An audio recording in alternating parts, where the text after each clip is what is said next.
Radikalisme merupakan gejala umum yang terjadi dalam suatu masyarakat dengan motif yang beragam, baik sosial, politik, budaya, maupun agama, yang ditandai oleh tindakan keras, ekstrim, dan anarkis, sebagai wujud penolakan terhadap gejala yang dihadapi.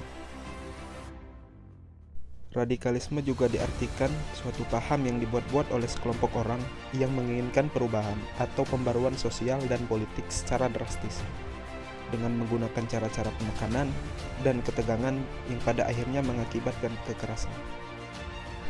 Radikalisme memiliki kaitan yang cukup erat dengan terorisme, karena terorisme sendiri merupakan salah satu metode yang digunakan oleh oknum berpaham radikal. Dapat dikatakan pula bahwa radikalisme merupakan akal aksi teroris. Dapat kita pahami bahwa terorisme maupun radikalisme memiliki potensi mengancam keutuhan NKRI kita.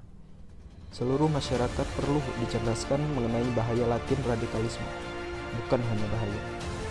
Konflik terorisme, seperti sebuah kutipan radikalisme, adalah terorisme tanpa bom. Seluruh indikasi radikalisme harus segera ditindaklanjuti sebagai ancaman yang sama besarnya dengan terorisme. Berikut beberapa bahaya radikalisme dan terorisme yang berkembang di masyarakat. Memakan banyak nyawa. Adanya aksi terorisme yang bertujuan awalnya untuk memerangi orang Yahudi atau yang tidak beragama Islam. Tetapi justru dari penyerangan tersebut lebih banyak orang Islam yang ikut melayang nyawanya dibanding sasaran yang akan dimusnahkan. Hal ini jika dalam ilmu akuntansi maka tidak balance atau tidak seimbang. Contoh kasus yang terjadi di Indonesia yaitu bom bunuh diri di Bali dan di Jakarta.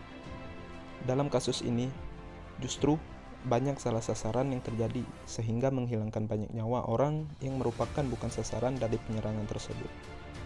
Bagi para terorisme dan radikalisme, hal ini dianggap risiko dari jihad.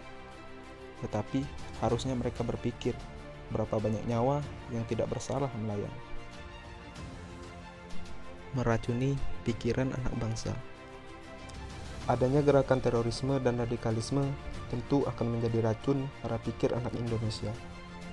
Mereka adalah generasi penerus yang sebaiknya diberikan contoh yang baik, yaitu saling rukun dan gotong royong, bukan malah melakukan penyerangan yang dilakukan oleh para teroris akan menyebabkan anak bangsa dengan tidak langsung berpikir keras.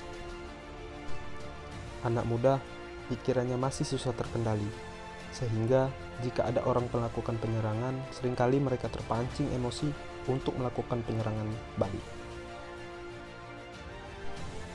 Hal inilah yang menjadi kekhawatiran terhadap para generasi penerus selanjutnya.